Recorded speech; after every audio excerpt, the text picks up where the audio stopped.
Hello, everybody. Welcome to the next edition of Ask Us Anything. We have our next contestant that wins nothing, gets nothing, just reveals secrets of herself. MK Piatkowski. Did I nail it? Piatkowski. I did it before. You did before. Before we got on. Nailed it. I nailed it just before. Well, I am your host, Matt Duffy, and MK, thank you so much for joining us and being, we won't say victim, but willing to divulge some secrets from your fellow employees that have come up with questions for you. Are you ready for these? Let's do it. All right, MK, we're going to start out with a hard-hitting one. Okay. I like this question a lot. I thought it was my favorite. That's why I put it at the top of the list. Okay. Okay. What superhero would you most like to be and why? Oh my God. I suspect somebody who took this was in one of my classes because they know I love Wonder Woman. And why I want to be Wonder Woman is because she has not just beauty and poise and style, but she also has this huge heart, and she really cares about people and she really cares about humanity. I mean, the whole reason she does what she does is because she believes in the inherent goodness of humanity. And, you know, Steve Trevor is kind of nice to be around too. So, you know, she's got it all. That's a solid answer. And, hey, who wouldn't want to be Wonder Woman? Yeah, and actually, deep secret, I actually have written a Steve Trevor fanfic. It does exist.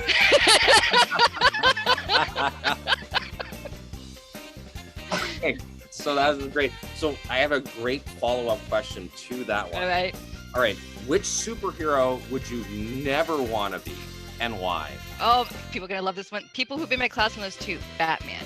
Because Batman's way too dark and depressing and angsty and like, dude, you're a freaking millionaire, you know? So yeah, your parents were killed horribly. You know what? But that happens to a lot of people. You have the choice every day to be happy, and you're choosing not to. Like, you're like doing amazing things in the world, but it's like, oh, I'm so angsty.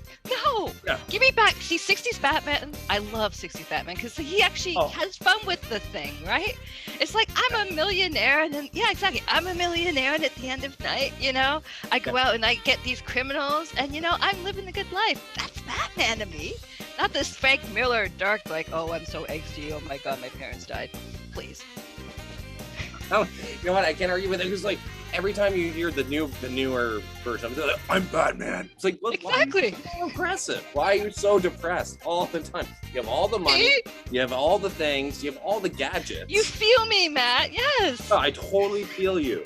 And Batman is a big letdown on the superhero, and he doesn't even have any superpowers. He just has but he has gadgets, which is cool, which I would argue is a superpower because he has. I mean, so give him his props. He's smart. He's really smart. He can see patterns. I mean, and that is a superpower. And I think, maybe, so he doesn't have like, super strength. I mean, his brain is a superpower, which is cool. But it's like, dude, use that brain for like your own happiness too, you know? You are known to do some writing. Yes. What kind of writing do you do? All right. Well, I did talk about the fan fiction is part what they've known about because I have talked about it. So not only have I written for, I've written a Wonder Woman, well, it's more Steve Trevor. I've also written for Star Trek Next Generation because I'm a huge Imzadi fan. I've also written. Oh my God, amazing! Oh, there you go. It's Stargate SG-1. I love Daniel. I think one of my favorite pieces is actually pretty much all my favorite pieces have to do with Daniel. So.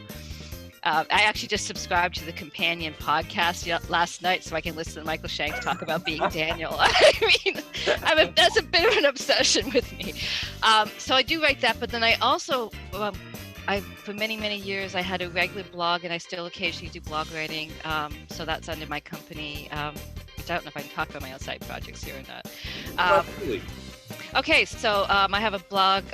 One Big Umbrella is my former theater company, and I still keep the blog. So whenever I feel the need to write something more non-fiction-y, I write there. So I do that kind of writing, and I do fan fiction. And at some point, there's a romance that's wanting to be written. It's still kind of in the bits of my mind. I just haven't really had time to write for a long time. So when I do get the urge, it's these little one-shot things, but it's kind of fun. Okay. Oh, this was a good one. Okay, what would you consider your greatest accomplishment in life thus far? Basically, I dropped out for a while and took care of my mom. My mom has dementia, and so I took care of her for a while, and it's been hard. I mean, even now, I feel like if you take a look at my most recent blog post, I'm talking about echoes from that time. And doing that and having the ability to do that, I'm really proud of that too. That's amazing. That's... Whew. Okay, that was heavy. All right. We were going to be all totally light, you know. It was absolutely beautiful. It was absolutely beautiful. You know, I'm a woman of multitudes. I contain multitudes. I'm a multifaceted diamond. At least that's what I told myself when I was growing up and I was young. I'm a multifaceted diamond that everybody can see all the facets. I'm gonna hit you with it. Okay, go for it. If you had a time machine, when and where would you go and why? Oh. Yeah, someone was wow. on this one. Yeah, wow. By me, I thought it'd be go back in time just to get to see one of Shakespeare's plays when Shakespeare was actually in it. That's kind of the first impulse, because you know, as any self-respecting theater geek, it's like who wouldn't want to see Shakespeare actually doing Shakespeare?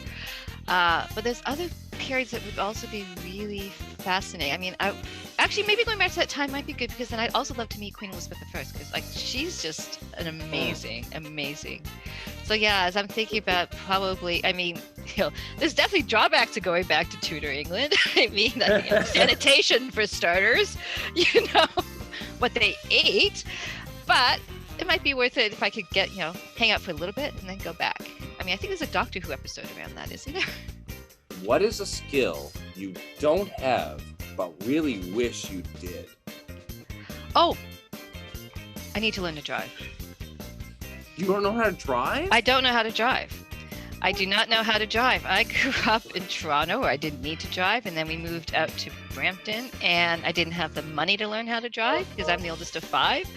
And so, and then as life has gone on, it's never been a priority because it's expensive to learn how to drive. Yeah. And I've always had, and most of my life I've been an artist, so there's never been a lot of like free money to float around. So I don't know. I think I have an answer for myself, but I would. Yep. Good luck on this one for yourself. Okay, let's do this. Which cartoon character do you have the most in common with? Oh my God. Wow. See, my brain wants to say Betty Boop, but seriously? I love that answer because I love Betty Boop. I know, but I know. Am I really like Betty Boop? I don't know. But that's what's coming in my head, so I'm just going to throw that out there. You going to go with Betty Boop? I'm going to go with Betty Boop. I love that. You don't even need an explanation. Bam. Bam, there it is. Love it. All right, so there's 2 more left. The last Only 2? Only 2 more left. Just the last one's my personal one. But second to last, I think this is a really cool question, and I don't know, well, I do know who submitted this, but that's a secret. Of course it is. If you could give your 15-year-old self advice, knowing what you know now, what would it be? Oh, wow. Okay. Bunch of things, actually. One, know that you're beautiful. I know you don't feel it right now, but know that you're beautiful and know that you're attractive and know that people, will desire you and want you and like you. Know that you're going to be surrounded by really wonderful people and you're going to live in a most incredible, amazing life. You're going to do so many wonderful things. And I know right now you want to go and move to LA and write for television. And guess what? You're not going to do that. Well, not the way you think you're going to do that. And you're going to just be a really incredible person. So really embrace that. Really get to know yourself and don't feel you need to be something you're not. All right. Last question. This is my question. Mm-hmm. I know other people have been questioning this as well. What does MK stand for? Oh my God, yeah, that's tough. Okay, all right, I'm gonna come out. I'm gonna do it. You don't have to say it. I'm gonna come out because here's the thing: is I started using my initials when I was in university because when in high school my name kept getting shortened. So what MK actually stands for is Mary Catherine. That's named after my 2 grandmothers, and it's hyphenated. So people would just immediately call me Mary or Mary Kay, and then the Mary Kay stuff has come with jokes about pink Cadillacs. And do I sell cosmetics? And of course now I get the MK and I get the Michael Kors thing. So I never did escape it. But by using my initials, it did two things for me. One, in an era where, well, I mean, it still is to some degree, but when I would do written correspondence, people would assume I was male. So that actually kind of served me well, and it didn't have any, I didn't have to deal with a lot of sexism that I saw a lot of other my contemporaries did because of that. Because people got to know me first for, like, you know, how I communicated rather than having the facade of what they thought I was.